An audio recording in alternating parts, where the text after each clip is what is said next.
సామన్ commission తర్వాత British ప్రభుత్వము భారతదేశంలో ఒక ప్రత్యేకమైనటువంటి కొన్ని కమిటీలు అనేటువంటి దాన్ని ఏర్పాటు చేసింది మిత్రులారా.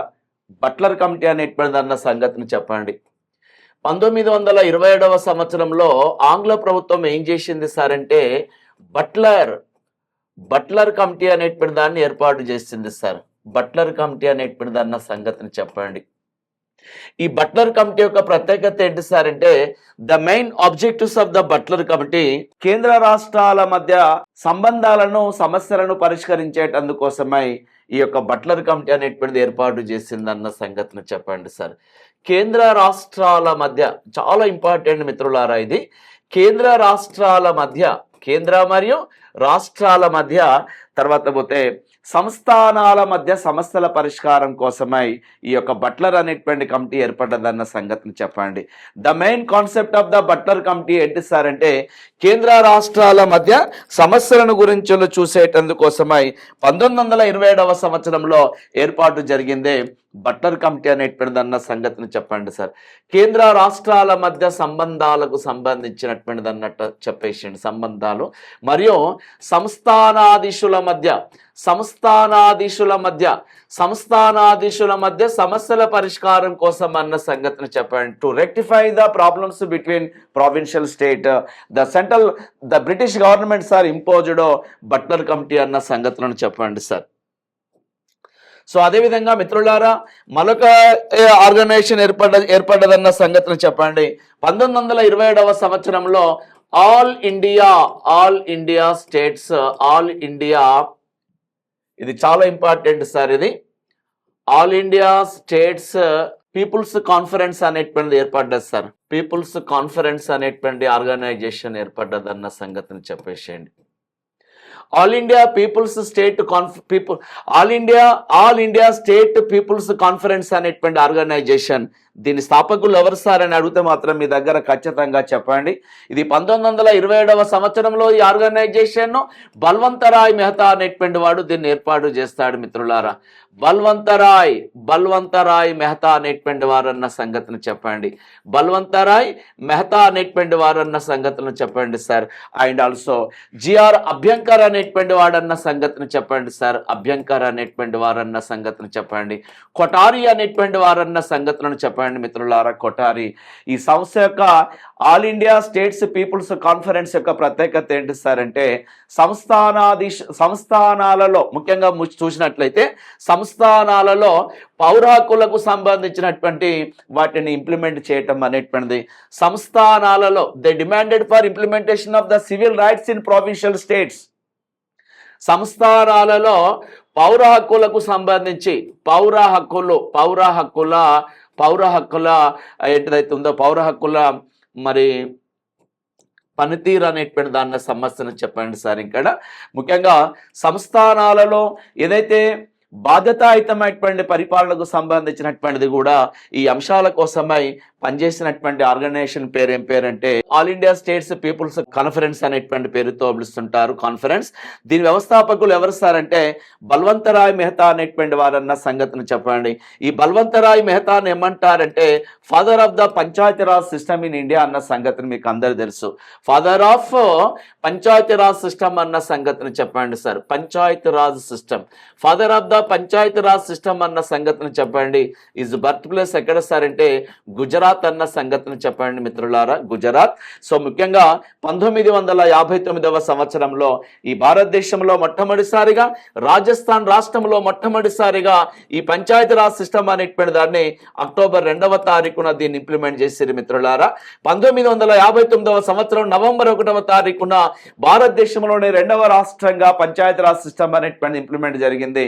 మన ఆంధ్రప్రదేశ్ మహబూబ్ నగర్ జిల్లా షాద్ నగర్ ప్రాంతం అన్న సంగతులను కూడా గుర్తుపెట్టుకోండి మిత్రులారా.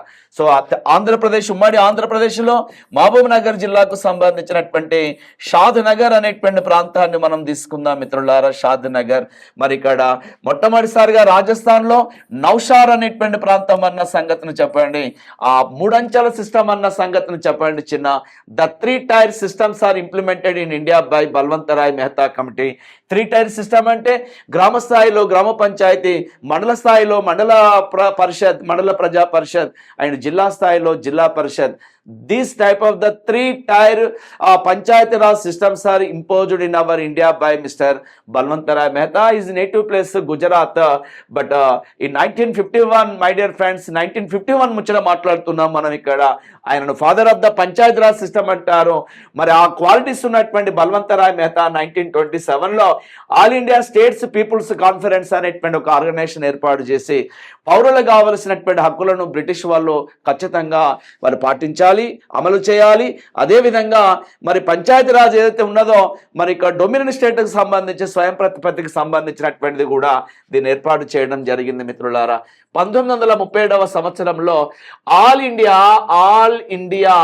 ఇండియా స్టేట్స్ పీపుల్స్ కాన్ఫరెన్స్ ఈ ఆర్గనైజేషన్కు చైర్మన్గా ఎవరు ఎన్నికయ్యారు సార్ అంటే ఆయన చైర్మన్గా ఎవరు మాత్రం ఎన్నికవుతారు సార్ అంటే ఇది కంపల్సరీ చెప్పండి సార్.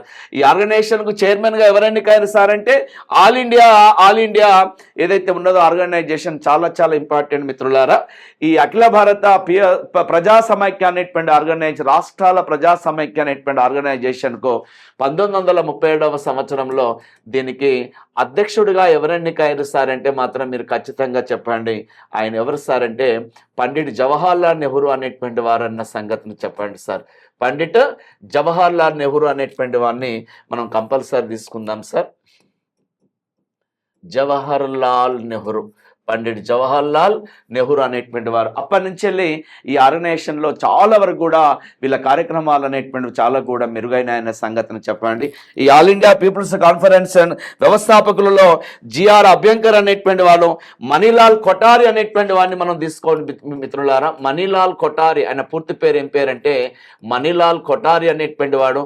తర్వాత పోతే జిఆర్ అభ్యంకర్ అనేటువంటి వాడిని మనం గుర్తుపెట్టుకుందాం, జిఆర్ అభ్యంకర్ అనేటువంటి వారు. తర్వాత పోతే బల్వంతరాయ్ మెహతా అనేటువంటి వాళ్ళు. వీళ్ళు ముగ్గురు కూడా ప్రవేశపెట్టినటువంటి ఆర్గనైజేషన్ అది. ఆ సంస్థకు 1937వ సంవత్సరంలో నెహ్రూ అనేటువంటి వాడు అధ్యక్షత బాధ్యత స్వీకరించిన తర్వాత దాని కార్యక్రమాల్లో విస్తృతమైనవి. పౌర హక్కులు అనేటువంటివి, పౌర హక్కుల కోసం వాళ్ళు డిమాండ్ అనేటువంటి చేయటం అనేటువంటి జరిగింది. ఆ విషయాన్ని కూడా గుర్తుపెట్టుకునే ప్రయత్నం చేయండి సార్.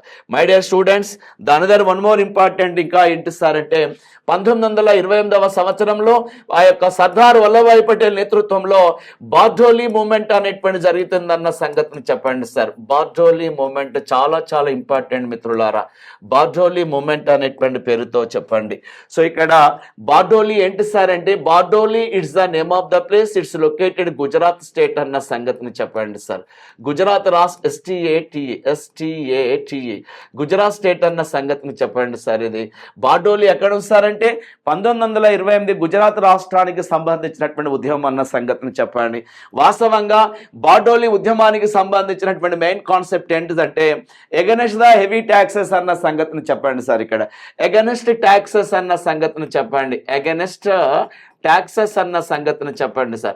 పన్నులకు వ్యతిరేకంగా ఈ బార్డోలీ సత్యాగ్రహం అనేటువంటి దాన్ని ప్రారంభించారు. వాస్తవంగా ఇక్కడ ఏం జరిగిందంటే ప్రాతినిధ్యం లేకున్నా కూడా బ్రిటిష్ వాళ్ళు పన్నులు వసూలు చేస్తూ ఉన్నారు భారతీయుల నుంచి వెళ్ళి. Without representation the britishers are collected taxes from areas. So ఇక్కడ ఆ ప్రజలకు ప్రాతినిధ్యం లేదు పరిపాలనలో, అయినా కూడా ఆ ప్రజల వద్ద నుంచి వెళ్ళి శిస్తు వసూలు చేస్తూ ఉంటారు. మరి బార్డోలీ ఉద్యమాన్ని మొట్టమొదటిసారిగా ప్రారంభించింది ఎవరు సార్ అంటే పట్టీదార్ యూత్ ఆర్గనైజర్స్ అనేటువంటి వాళ్ళు అన్న సంగతిని చెప్పండి. పట్టీదార్ యూత్ ఆర్గనైజర్స్ అనేటువంటి పేరుతో పిలుస్తుంటారు సార్. Patidar youth organisers. ఆ పట్టీదార్ యూత్ ఆర్గనైజర్స్ ఎవరు సార్ అంటే కళ్యాణ్జీ మెహతా అనేటువంటి వాడు అన్న సంగతిని చెప్పండి సార్. కళ్యాణ్జీ మెహతా అనేటువంటి వాడన్న సంగతిని చెప్పండి. కున్వర్జీ మెహతా అనేటువంటి వారన్న సంగతిని చెప్పండి సార్. కున్వర్జీ మెహతా అనేటువంటి వారన్న సంగతిని చెప్పండి. కళ్యాణ్జీ మెహతా, కున్వర్జీ మెహతా అనేటువంటి వాళ్ళు వీళ్ళిద్దరు కలిసి ఏం చేశారు సార్ అంటే ఆ యొక్క నో ట్యాక్సెస్ అనేటువంటి దానితో బార్డోలీ నుంచి ఉద్యమిస్తారు.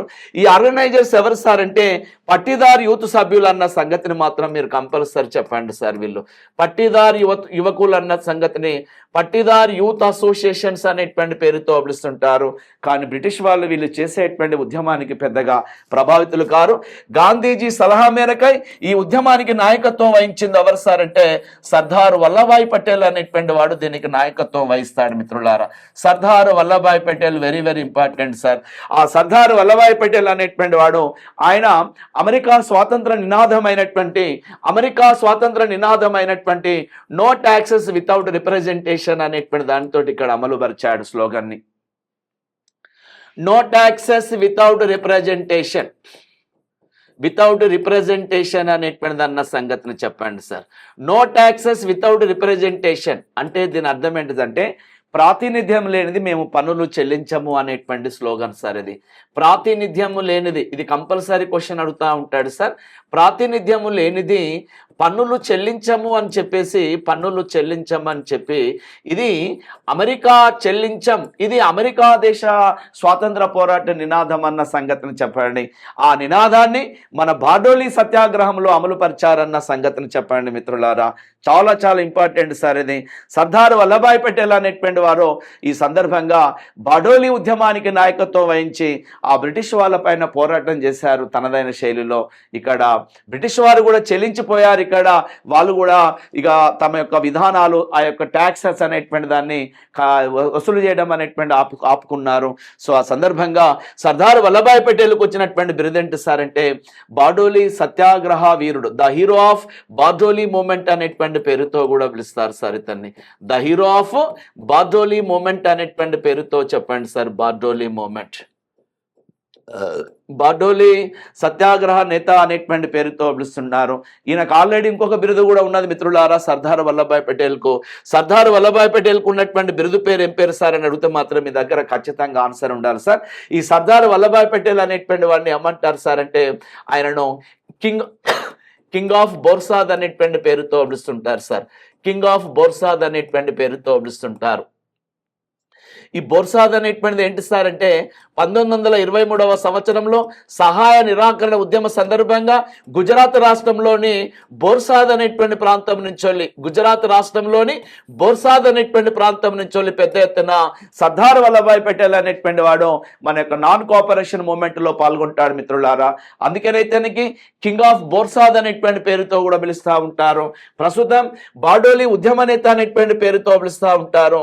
ఇంకా ఇతన్ని ఏమంటారంటే the iron men of India అనేటువంటి పేరుతో కూడా పిలుస్తూ ఉంటారు మిత్రులారా.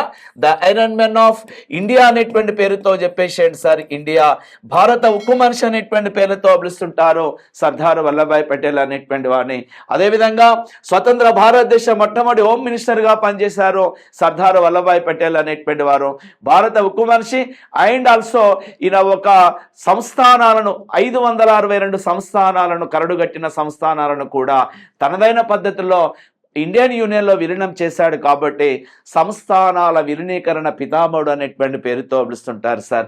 సంస్థానాల విలీనీకరణ పితామహుడు అనేటువంటి పేరుతో పిలుస్తూ ఉంటారు సర్దార్ వల్లభాయ్ పటేల్ అనేటువంటి వాడిని. ఆ సర్దార్ వల్లభాయ్ పటేల్ అనేటువంటి వాడిని సంస్థానాల విలీనీకరణ పిత అనేటువంటి పేరుతో పిలుస్తారన్న సంగతిని చెప్పండి. అదేవిధంగా father of the Indian provincial states అనేటువంటి పేరుతో కూడా పిలుస్తారు సర్దార్ వల్లభాయ్ పటేల్ అనేటువంటి వారిని.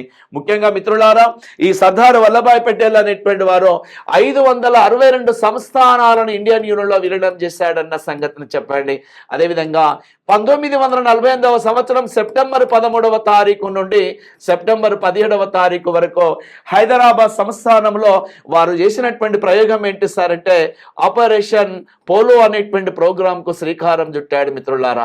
ఆపరేషన్ పోలో చాలా ఇంపార్టెంట్ సార్. ఇది 1948 సెప్టెంబర్ 13వ తారీఖున ఆపరేషన్ పోలో అనేటువంటి కార్యక్రమానికి శ్రీకారం చుట్టాడు ఎవరు సార్ అంటే సర్దార్ వల్లభాయ్ పటేల్ అనేటువంటి వారు అన్న సంగతిని చెప్పండి మిత్రులారా.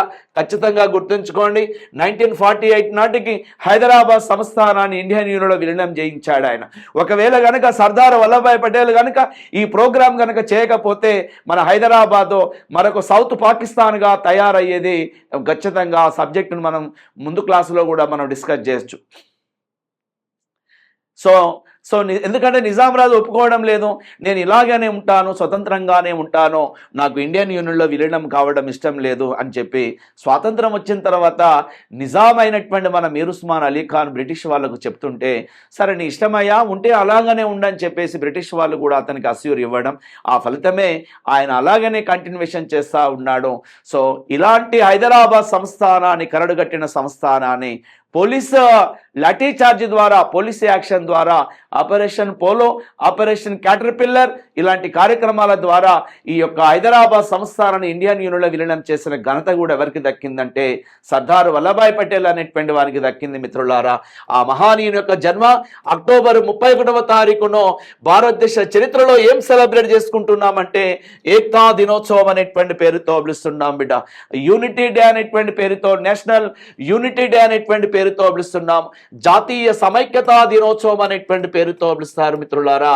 ఇది మీరు కంపల్సరీ గుర్తుంచుకోండి. సమైక్యతా దినోత్సవ్, జాతీయ సమైక్యతా దినోత్సవం అనేటువంటి పేరుతో పిలుస్తున్నారు. Recently our Indian government Narendra Modi ji sir constructed the bronze tallest statue beside the Vadodara Narmada river అన్న సంగతిని చెప్పండి. వారి యొక్క విగ్రహాన్ని కూడా ఆవిష్కరించింది మన భారత ప్రభుత్వం. And hour Indian government sir declared one prestigious award in the names of the Bharat Ratna to Sardar Vallabhbhai Patel services. So ఇక్కడ బార్డోలి ఉద్యమం అంటే దయచేసి మీరు ఇవన్నీ కూడా గుర్తుపెట్టుకునేటువంటి ప్రయత్నం చేయండి మిత్రులారా. బార్డోలి ఉద్యమ వీరుడు, అదేవిధంగా ఖేడా ఉద్యమంలో కూడా పనిచేసిండు మహాత్మా గాంధీ, మన గాంధీజీ పాటు. అదేవిధంగా కింగ్ ఆఫ్ బోర్సాద్ అనేటువంటి పేరుతో పిలుస్తుంటారు. The iron men of India, భారత ఉక్కు మనిషి, సంస్థానాల విలీనీకరణ పితామహుడు సర్దార్ వల్లభాయ్ పటేల్. అతని జన్మదినమే భారత సమైక్యతా దినోత్సవ్, భారత్ ఏక్తా దినోత్సవం అనేటువంటి పేరుతో పిలుస్తారన్న సంగతులను చెప్పండి సార్. ఇవి మాత్రం మీరు కంపల్సరీ గుర్తుపెట్టుకునే ప్రయత్నం చేయండి మిత్రులారా. సో ఇక్కడ ఏం చెప్పుకున్నాం మనం? ఇక్కడ బట్లర్ కమిటీ అనేటువంటి దాన్ని తీసుకున్నాం, all India states peoples conference అనేటువంటి దాన్ని తీసుకున్నాం, బార్డోలి ఉద్యమాన్ని తీసుకున్నాం మిత్రులారా. ఇదే సమయంలో ఏం జరుగుతూ ఉన్నది సార్ అంటే, ఆనాడు మీరు చూశారు సైమన్ కమిషన్ ఏదైతే ఉన్నదో మిత్రులారా, ఆ సైమన్ కమిషన్ మనం అందరం కూడా వ్యతిరేకించాం. Because among Simon Commission 6 members, the 6 members are belongs to the Britishers due to the causes. ఆ కారణం చేత కమిషన్ లో మొత్తం కూడా ఆరుగురు బ్రిటిష్ వాళ్ళే ఉన్నారు. చైర్మన్ కూడా ఆంగ్లేయుడు సర్ జాన్ సైమన్. కాబట్టి మా సమస్యలు మీరు ఏం పరిష్కరిస్తారయ్యా అని చెప్పేసి కమిషన్కు వ్యతిరేకంగా పెద్ద ఎత్తున మనం ఏం చేసినామంటే తిరుగుబాటు చేసినాం మిత్రులారా. పంజాబ్ నుంచి, లాహోర్ నుంచి, తర్వాత పోతే మద్రాసు నుంచి, ఆంధ్ర నుంచి, మన పోతే వేరియస్ ప్రాంతం ఢిల్లీ నుంచి వెళ్ళి భారతదేశంలో ముఖ్యమైనటువంటి ప్రాంతాల నుంచి వెళ్ళి సైమన్ గోబ్యాక్, ఆ సైమన్ గోబ్యాక్ అని నినాదం సృష్టించింది యూసఫ్ మెహ్రౌలి అనేటువంటి వాళ్ళు అన్న సంగతిని చెప్పండి. ఆ సందర్భంగానే లాలా లజపతి రాయ్, టంగుటూరు ప్రకాశం పంతులు, అయ్యదేవర కాళేశ్వరరావులు, బులుసు సాంబమూర్తి చరిత్ర ప్రసిద్ధిగాంచినటువంటి ఘట్టాలు వాళ్ళయి. సో అవన్నీ మనం మాట్లాడుకున్నాం. ఆ సందర్భంగా సైమన్ను మనం వ్యతిరేకించినప్పుడు, సైమన్ కమిషన్ మనం వ్యతిరేకించినప్పుడు ఆనాడు భారత రాజ్య వ్యవహారాల కార్యదర్శి బర్కన్లీవుడ్ అనేటువంటి వాడు భారతీయులకు సవాల్ విసిరాడు.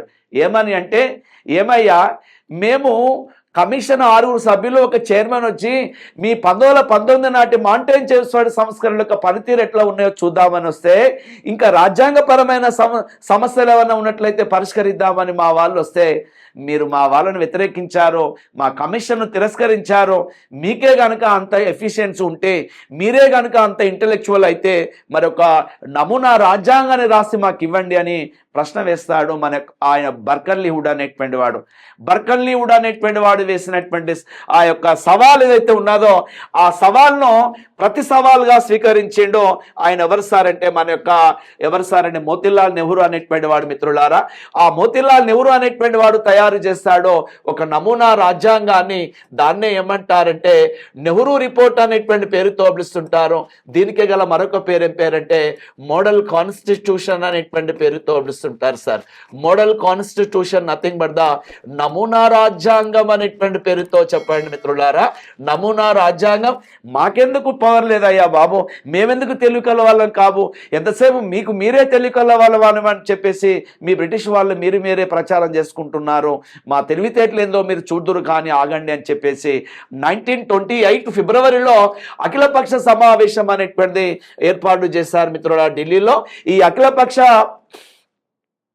సో ఇక్కడ all political party conferences are conducted in the place of the Delhi.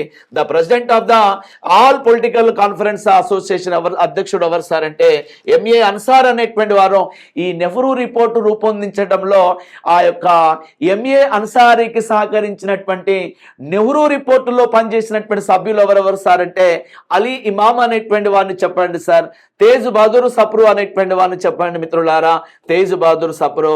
And Subhash Chandrabose అనేటువంటి వారిని చెప్పండి మిత్రులారా, సుభాష్ చంద్రబోస్ అనేటువంటి వారు. మంగల్ సింగ్ అనేటువంటి వాళ్ళు, GR Pradhan, S Qureshi, MS అని అనేటువంటి వాడు అన్న సంగతిని చెప్పండి సార్. ఎంఎస్ అని అనేటువంటి వాడు ఎస్ కురేషి అనేటువంటి పేరుతో పిలుస్తుంటారు మిత్రులారా. అండ్ జిఆర్ ప్రధాన్ అనేటువంటి వారిని చెప్పండి, జిఆర్ ప్రధాన్ అనేటువంటి వాడు. మంగల్ సింగ్ అనేటువంటి పేరుతో కూడా చెప్పండి సార్, మంగల్ సింగ్ అనేటువంటిది. నేతాజీ సుభాష్ చంద్రబోస్ అనేటువంటి వారు, తేజ్ బహదూర్ సప్రు అనేటువంటి వారు. సో ఇతను మాత్రం ఈ యొక్క నెహ్రూ రిపోర్టులో మన మోతీలాల్ నెహ్రూకు పూర్తి స్థాయి సహకరించాడు అన్న సంగతిని చెప్పాడు సార్. నెహ్రూ రిపోర్ట్ రూపకల్పనలో నెహ్రూకు పూర్తి స్థాయిలో సహకరించినటువంటి ఆనాటి మన భారత జాతీయ నేత ఎవరు సార్ అంటే తేజ్ బహదూర్ సప్రు అనేటువంటి వారు. మరొక వ్యక్తి ఎవరు సార్ అంటే అలీ ఇమామ్ అనేటువంటి వారిని కూడా మీరు చెప్పండి మిత్రులారా, అలీ ఇమామ్. సో మిత్రులారా 1928లో నెహ్రూ రాజ్యాంగం అని నెహ్రూ రిపోర్ట్ అంటారు, దానికే నమూనా రాజ్యాంగం అనేటువంటి పేరుతో పిలుస్తూ ఉంటారు. మరేంటి దాంట్లో ఉన్నటువంటి అంశాలు అనేటువంటి దాంతో అడుగుతూ ఉంటాడు మిత్రులారా, దయచేసి ఈ అంశాలు ఒకసారి క్యాచ్ చేయండి సార్. సో ఇక్కడ the main principles of the Nehru report my dear friends, ఆయన ఫస్ట్ రాసినటువంటి అంశం ఏంటి సార్ అంటే స్వయం ప్రతిపత్తిని కల్పించాలి, to provide the dominion status to Indians. Dominion status అన్న సంగతిని చెప్పండి sir. Dominion status very very important sir. స్వయం ప్రతిపత్తిని యాజ్ సూన్ యాజ్ పాసిబుల్ మాకు కల్పించాలి భారతీయులకు అని చెప్పేసి మోతీలాల్ నెహ్రూ అధ్యక్షతన జరిగినటువంటి సమావేశంలో రాసుకుంటారు మిత్రులారా. నమూనా రాజ్యాంగం అనేటువంటిది బర్కన్లీవుడ్ యొక్క సవాళ్ళకు ప్రతి సవాలుగా మోతీలాల్ నెహ్రూ రూపొందించిందే ఆ యొక్క స్వయం ప్రతిపత్తి కల్పన. రెండవది ఏంటి సార్ అంటే కేంద్ర రాష్ట్రాల జాబితా తయారు చేయాలి ఖచ్చితంగా. So to prepare the state and central and state list అన్న సంగతిని చెప్పండి. సెంట్రల్ అండ్ స్టేట్కి సంబంధించినటువంటి లిస్టు కూడా తయారు చేయడం మిత్రులారా, ఇది గుర్తుంచుకోండి. కేంద్ర రాష్ట్రాల జాబితాను తయారు చేయడం దీని యొక్క ప్రత్యేకత మిత్రులారా. ఇది నెహ్రూ రిపోర్టులో మరి కేంద్రంలో ఎట్లా ఉన్నది, రాష్ట్రంలో ఎలా ఉన్నది, వాటికి సంబంధించినటువంటి తగు నిర్ణయాలు ఎట్లా తీసుకోవాలనేటువంటి దాని మీదుగా కూడా ఈ రిపోర్టు కూడా ఈ యొక్క అంశాన్ని కూడా రెక్టిఫై చేసేది. భాషా ప్రయుక్త రాష్ట్రాల ఏర్పాటు మిత్రులారా. So according to the linguistic states అనేటువంటి పేరుతో పిలుస్తూ ఉంటారు. అంటే భాషాపరంగా రాష్ట్రాల ఏర్పాటు అనేటువంటి దానికి సంబంధించినటువంటి అంశాలు చూస్తున్నారు మిత్రులారా. భాషా ప్రయుక్త రాష్ట్రాలకు సంబంధించినటువంటి అన్న సంగతిని చెప్పండి. అదేవిధంగా కేంద్ర రాష్ట్రాలలో ద్విసభా పద్ధతిని ప్రవేశపెట్టాలి. The bicameral systems are introduced and central and state అన్న సంగతిని చెప్పండి sir. Bicameral system nothing but the ద్విసభా పద్ధతి. రాష్ట్రాల కేంద్రంలో ఉన్నది ఎట్లాగో రాష్ట్రాలలో కూడా ఉండాలి. శాసనసభ, శాసన మండలి, లోక్సభ, రాజ్యసభ, బైకమరల్ సిస్టమ్ అనేటువంటి పేరుతో పిలుస్తూ ఉంటారు. ఈ విధంగా ద్విసభా పద్ధతి అనేటువంటి పేరుతో చెప్పండి మిత్రులారా. కేంద్ర రాష్ట్రాలలో ద్విసభా సిస్టమ్ అనేటువంటిది కూడా ఉండాలి. And also to impose the council of ministers my dear friends. Council of ministers very very important sir. Council of ministers Nehru రిపోర్టులో ఈ ప్రధానమైనటువంటి అంశాలతో పాటు అడల్ట్ ఓట్ అనేటువంటి దాన్ని కూడా తీసుకొచ్చారన్న సంగతిని చెప్పండి సార్. అడల్ట్ ఓటు సిస్టమ్ అనేటువంటి పేరుతో పిలుస్తుంటారు. వయోజన ఓటు హక్కు అనేటువంటి దానికి సంబంధించింది మిత్రులారా. ఆ వయోజన ఓటు హక్కు అనేటువంటి దాన్ని ఏదైతే ఉన్నదో ఇక్కడ ఓటు హక్కు అనేటువంటిది కల్పించాలి. కౌన్సిల్ ఆఫ్ మినిస్టర్స్ మంత్రిమండలిని ఏర్పాటు చేయాలి అనేటువంటి దాన్ని చెప్పండి మిత్రులారా. ముస్లింలకు ప్రత్యేక నియోజకవర్గాల ఏర్పాటుకు వ్యతిరేకించింది Nehru report. Nehru report was not accepted the separate Muslim constituencies to Muslims in India. ముస్లింలకు ప్రత్యేక నియోజకవర్గాలని ప్రత్యేకంగా వద్దు అని చెప్పింది. అట్లయితే ఏర్పాటువాదం వస్తుంది, వేరు వేరు అనే భావన వస్తుంది. అందుకనే సాధారణ నియోజకవర్గాలలో జనాభా ప్రాతిపదిక మీద వాళ్లకు 1/3 స్థానాలు కేటాయించాలి అని చెప్పింది మిత్రులారా ఈ నెహ్రూ రిపోర్ట్ అన్న సంగతిని చెప్పండి సార్. ఇక్కడ ముస్లింలకు ప్రత్యేక నియోజకవర్గాలు మాత్రం వద్దు అన్నది జనాభా ప్రాతిపదిక పైన మిత్రులారా. ఇది చాలా చాలా ఇంపార్టెంట్. జనాభా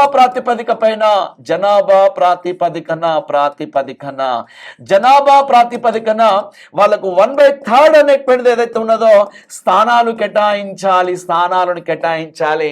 అంతేకాని ప్రత్యేకంగా నియోజకవర్గాలు మాత్రం వద్దు అని, అంటే ఆయా జనాభా ఎక్కువ ఉన్నట్లయితే వాళ్ళకు ఆ ఏరియాలో స్థానం కల్పించండి. కానీ ఆ వ్యక్తికి సాధారణ నియోజకవర్గాల్లో జనరల్ కాన్స్టిట్యున్సీలో మిత్రులారా, సాధారణ నియోజకవర్గాల్లో జనరల్ కాన్స్టిట్యున్సీస్లో according to their population to provide 1/3 seats to Muslims but should not provided the separate constituencies to Muslims. అట్లయితే ఏమవుతుందంటే ఏర్పాటువాదం, ఏర్పాటువాదానికి దారితీస్తుంది అనేటువంటి దాంతో ఈ యొక్క నెహ్రూ రిపోర్ట్ అనేటువంటిది ఏర్పాటు చేసింది మిత్రులారా. అదేవిధంగా రాజ్యాంగం ద్వారా భారతీయులకు 19 రకాలైనటువంటి ప్రాథమిక హక్కులను కూడా ఈ పౌరులకు కల్పించాలి అని అందులో నెహ్రూ రిపోర్టులో రాసింది మిత్రులారా. ఒకటి మాత్రం గుర్తుంచుకోండి సార్, నెహ్రూ రిపోర్టులో సాధారణంగా అన్ని కూడా ఒకే కోవకు సంబంధించినటువంటి అంశాలుగా ఉన్నాయి మిత్రులారా, ఒకే కోవకు సంబంధించినటువంటి అంశాలుగా ఉన్నాయి. కాకపోతే ఏంటి సార్ అంటే ఇక్కడ ప్రధానంగా మనం మాట్లాడుకునేటువంటిది ఏంటి సార్ అంటే ప్రత్యేక నియోజకవర్గాలు మాత్రం వద్దు అనేటువంటి దానితో అన్నది. కాకపోతే ఆ సాధారణ నియోజకవర్గాలు తీసినప్పుడు ఆ ముస్లిం జనాభా మేజర్గా ఉంటే 1/3 స్థానాలని వాళ్ళకి కేటాయించి వాళ్ళలో విద్యావకాశాలను వాళ్ళకు సాంస్కృతిక అభివృద్ధికి తోడ్పడితే చాలా మంచిగా ఉంటుంది అనేటువంటి నెహ్రూ భావన. సో ఇవన్నీ విన్న తర్వాత ఆగాఖాన్ మరియు మహమ్మద్ అలీ జిన్నా, ఆగాఖాన్ అనేటువంటి వాడు ఏమంటాడంటే ఇవన్నీ విన్న తర్వాత నెహ్రూ రిపోర్ట్ అనేటువంటి ముస్లింల మరణ శాసనం అని చెప్పింది సార్. మరణ శాసనం అంటే మా ప్రసక్తే లేదు, మా డెవలప్మెంటే లేదు, మాకు ఏమైనా రాయితీలు వచ్చేటువంటి ముచ్చట్లు ఎక్కడ కూడా నువ్వు మాట్లాడలేదు అని చెప్పేసి ప్రముఖ ముస్లిం నాయకుడు అయినటువంటి ఆగాఖాన్ అనేటువంటి వాడు ఏమంటాడంటే మరణ శాసనం అనేటువంటి పేరుతో ప్రస్తావించాడు. అంటే మా ముస్లింల ప్రస్తావన లేదు, మాకు 1909 సంవత్సరంలో మింటో మార్లే సంస్కరణ ద్వారా ప్రత్యేక నియోజకవర్గాలు వచ్చాయి, ఆ కాన్సెప్ట్ను మీరు ఇప్పుడు దెబ్బతీస్తున్నారు. ప్రత్యేక నియోజకవర్గాలు అనేటువంటిదే లేదు. కానీ చూడండి మిత్రులారా, వాళ్ళు తప్ప ఇక మిగతా అన్ని కూడా మనకు కావాల్సిన స్వయం ప్రతిపత్తి, కేంద్ర రాష్ట్రాల జాబితా, భాషా ప్రయుక్త రాష్ట్రాలు, linguistics according to linguistics base states, central and states bicameral system, council of ministers, adult vote system and also the separate constituencies to Muslims not accepted. To provide 19 times of the primary rights to citizens according to constitutional, రాజ్యాంగం రీత్యా 19 రకాలైనటువంటి హక్కులను పొందుపరచాలి అని చెప్పేసి ఇవన్నీ రాస్తే ఇవి చూసినటువంటి ముస్లిం లీగ్ వాళ్ళు, ముస్లిం పార్టీ వాళ్ళు, ముస్లింలు ఏమన్నారంటే మిస్టర్ ఆగాఖాన్ అనేటువంటి వాడు ఇది మహమ్మదీయుల ఎడల, ముస్లింల ఎడల మరణ శాసనంగా ఉన్నదని చెప్పేసి మహమ్మద్ అలీ జిన్నా అనేటువంటి వాడు ప్రత్యేకంగా 14 పాయింట్ ఫార్ములాస్ అనేటువంటి వాటిని ఏర్పాటు చేశాడు. జిన్నాస్ 14 ఫార్ములాస్ అంటాడు. అందులో ఆయన ఏం చేసిందంటే ఎక్కువగా ముస్లింల ప్రాతినిధ్యం కోరుతూ ముస్లిం విద్యా వ్యాప్తి, ముస్లిం సాంస్కృతిక వ్యాప్తి, ముస్లిం జనాభాకు సంబంధించినటువంటి డెవలప్మెంట్ల గురించి రాసుకుంటాడు ఆయన. మిగిలినటువంటి అంశాలు కొన్ని తీసుకున్నప్పటికీ ముస్లింల ప్రయోజనం కోసమే చేసినట్టుగా సో దాన్ని ఆ జిన్నాస్ 14 ఫార్ములాస్ని ఏమన్నంటే పండిట్ జవహర్లాల్ నెహ్రూ జిన్నాస్ రెడిక్లస్ 14 పాయింట్ ఫార్ములాస్ అన్నాడు బిడ్డ. రెడిక్లస్ ఫార్ములాస్ అనేటువంటి పేర్లతో పిలిచారు. సో ఈ విధంగా భారత స్వాతంత్రోద్యమంలో సో 1927 నుంచి మొదలు పెడితే బిడ్డ సైమన్ కమిషన్ కాంచి మొదలు పెడితే అటు సైమన్ కమిషన్ తీసుకున్నాం, బట్లర్ కమిటీ అనేటువంటిది తీసుకున్నాం, all India states peoples conference అనేటువంటిది, బడోలి ఉద్యమం అనేటువంటిది, అదేవిధంగా నెహ్రూ రిపోర్ట్ అనేటువంటిది మిత్రులారా బర్కన్లీ వుడ్ అనేటువంటి వాడు వేసినటువంటి సవాల్ను ప్రతి సవాలుగా స్వీకరించి ఈ విధంగా జరిగింది. అందులో భాగంగా ఆయన రూపొందించినటువంటి అంశాలు ఏవైతే ఉన్నాయో మిత్రులారా to provide dominant status and also the central state list prepared and linguistic state. ఇవన్నీ కూడా నెహ్రూ రిపోర్టుకు సంబంధించిన అంశాలు. But Nehru report rejected by Muslim League party leaders like Aga Khan and Mohammed Shafi and Mohammad Ali Jinnah. And Jinnah sir prepared the 14 point formulas. 14 point formulas are rejected by opposed by our Pandit Jawaharlal Nehru అన్న సంగతిని చెప్పండి. ఓకేనా?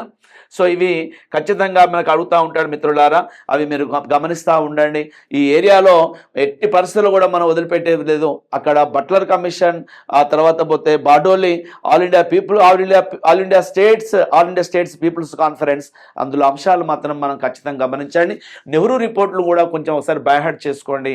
So అవన్నీ కూడా ఆర్డర్ ప్రకారము. అదేవిధంగా మరి 1929లో ఏం జరుగుతూ ఉన్నదో మనం ఒకసారి గమనిస్తాం మిత్రులారా.